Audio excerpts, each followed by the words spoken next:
The Absolute Universe is DC's boldest reboot in years. 6 titles, 6 fresh starts, and there's more on the way later this year. Now, all the first batch are out, the readers have weighed in, so let's see how they stack up. Based on League of Comic Geeks ratings, Martian Manhunter, biggest surprise to me, leading the pack, 4.7 out of 5 stars. Batman just behind at 4.6, Wonder Woman 4.5, Superman 4.3, Flash 4.2, and then at the end, not way, but definitely trailing, Green Lantern at 3.9. Far from a flop, but it is the lowest rated debut of the 6. That's still early on, so Green Lantern may tick up a bit, Martian Manhunter may drop a bit, or go up even higher maybe. But it seems pretty clear who came out on top. So what happened? How did Green Lantern, my favorite comic book hero, penned by one of comics' most celebrated writers, fall flat? And how did Martian Manhunter, a character many casual readers hardly even know, come out on top? First, let's talk about the writing. Martian Manhunter and Green Lantern take wildly different approaches, and it really shows. Martian Manhunter is this very layered, poetic, literary feeling comic book. It's amazing. It's incredible. Dennis Camp writes like you'd expect somebody who writes some novel that you'd read in a big deal literature class or something in college. I mean, the way that you see the inner kind of struggle of John Jones, the way that the Martian is slowly introduced through different kind of cool touches and things that they do with thought bubbles and just all different. I mean, they make full use of every different kind of text box, word bubble. The captions are all not just moving the story forward, not just building the character, but actually pulling you in. Like, it makes you feel immersed in the story. Green Lantern, on the other hand, more of a slow burn. Al Ewing clearly building towards something. We know, obviously, this is a great writer. He's done great things. But at this point, it's just, I'm not sure what he's building to. And in my opinion, we saw this a little bit with Kelly Thompson in Absolute Wonder Woman #1, which I thought was actually not as good as Absolute Green Lantern #1. So I would not be surprised at all to see this one sort of shift up as time goes on. But it's very apparent that the idea here is to create some dread and some cosmic horror that Ewing's talked about. I just don't really feel like it has any momentum. It's somehow, there's a couple of moments that are pretty crazy. Definitely, Abin Sur seems like he's going to be kind of at least there's a scene where he does feel very creepy, the way that you see him from this low angle and you can't really tell how big he is. Those are some cool parts, but overall, it just didn't feel like a cohesive story. It didn't feel like there was much to be afraid of. I could see why some fans didn't get hooked, but I am looking forward to seeing where it goes. For no other reason than I learned my lesson from Absolute Wonder Woman that you can't judge a book by its first issue. Now, the visual gap in between these two books is huge, and that's nothing against Janoy Lindsay. Martian Manhunter is just a masterclass.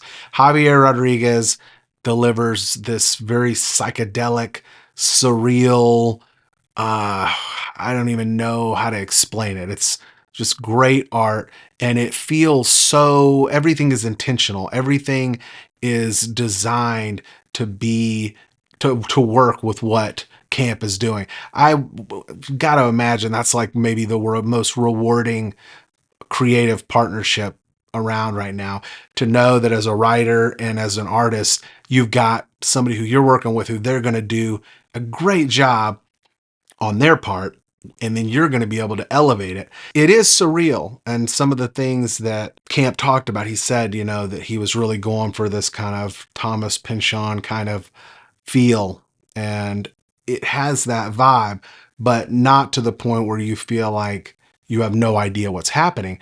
just to where you feel a little bit the way like you're almost like you're in John Jones' shoes, which is, I mean, that's kind of cool to really feel like you're almost there and you're kind of like, okay, what is going on right now? There's lots of bright colors. It is great. I love it. It's amazing. Green Lantern takes more of a manga inspired approach. It just doesn't hit as hard. And it's not that Janoy Lindsay's bad at all. I mean, he's very skilled, clearly. It just doesn't have the same depth. There's not the same, just the level of artistry and the amount of innovation. And so, I mean, yeah, if I weren't comparing it to Martian Manhunter, I think it's good. I know a lot of people, they don't really like I think somebody said they felt like it's kind of like a webtoon kind of thing. And I can see that. I do like comics where they look like comics. They kind of have that. I like how you can kind of see the pencil lines. But I can see how it's not for everybody, and it certainly struggles a little bit when you compare it to Martian Manhunter. The layouts are simpler, the compositions are flatter. I don't know if it is digitally colored or digitally drawn. I wouldn't be surprised it has that feel. Like there's some blood smeared on a green force field that just kind of looks, a little digital, which is fine. But it just the compositions just feels a little flatter, and it doesn't quite get you in that horror kind of space. It seems almost like cheerful. I mean, it makes you think of like a Pokemon or something just because it has that kind of a feel. So it just doesn't get me, at least, into that horror zone that I was expecting. Martian Manhunter throws you into this world that you don't understand, but you want to.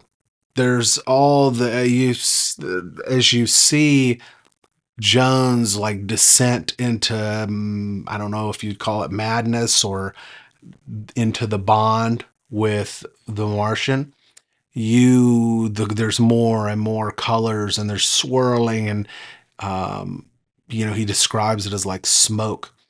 It's really disconcerting.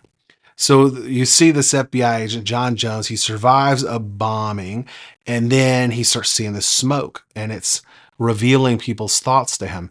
And the way that they do it is just incredible because you got, on the one hand, you've got these thought bubbles and that's where the Martian's kind of talking to him. Then you've got the captions where it's what he's thinking. Then you've got these other captions, which is what the people he's talking to are thinking. And then there's just so much more than that, even. Rodriguez uses every single tool at his disposal that I can possibly think of to, to get across the message. On the other hand, you got Green Lantern, where Hal Jordan is cursed. He's got somehow this Black Lantern effect. He says it's from a Ben Sur, which is what's his role in here? We don't really know. Is he a bad guy? Is Hal Jordan going to be a bad guy? I don't know. It's just it almost you read it and you're like, okay, this is Hal Jordan. Really? He sells collectible toys and he seems super scared and freaked out. Like I understand this is Dark Side universe, but it's just I don't know. And then of course, I'm sure people are going to be upset that we've got this seemingly another evil Hal Jordan, which I'm sure many fans will not like. I don't love it. I'm interested to see where it goes. I'm not going to boycott it or anything, but I like to think that Hal Jordan would be above this, but then again, he did become Parallax. So hopefully Kyle Rayner can show up and save the day eventually. On the other hand, you got Martian Manhunter, more like something you'd expect from an indie comic than a mainstream superhero title. The award for the person who made the best use of their opportunity to write an absolute comic in this new universe goes to Dennis Camp and Javier Rodriguez. I mean, just like this is incredible. Talk about a big swing. It's the best single issue of a comic that I've read in years. It feels like a big moment for DC, for comic book fans, anybody who's looking for comics to surprise them again and not to just be the same thing over and over again.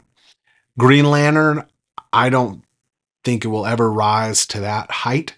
I am very excited to see where it goes. I hope that it will be great, but I just don't see it or really any of the Absolute comics rising to the level of Absolute Martian Manhunter, which is just, it's crazy to me. I mean, Martian Manhunter, I was the one, I wasn't worried about it. I just wondered, like, is this going to be the Martian Manhunter that we know? And is it going to be any good? Is it going to be too weird?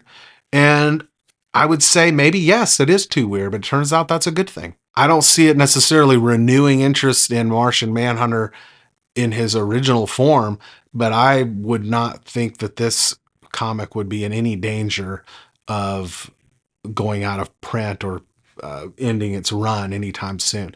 It seems like this one is here to stay. They've already extended it to 12 issues. I think it's going to go long, long after that, as long as Dennis Camp and Rodriguez want it to. But what did you think? I mean, I'd love to know, just where do you rank all the Absolute comics that have come out so far? I think I agree, at least so far as the first issues go. I would definitely have Martian Manhunter at number one, but I don't know that I would put Green Lantern at the very end. As much as I love Wonder Woman now, Absolute Wonder Woman got off to a slow start. Either way, it's clear the Absolute Universe is doing its job. It's giving creators room to take big swings, and hopefully Camp and Rodriguez are going to be rewarded for this by fans and by DC for taking this swing and seemingly knocking it out of the park. And hopefully they're going to be leading other creators to take swings like that. I'd love to see more comics aiming to do what Camp and Rodriguez are doing. So let me know what you think of Absolute Martian Manhunter.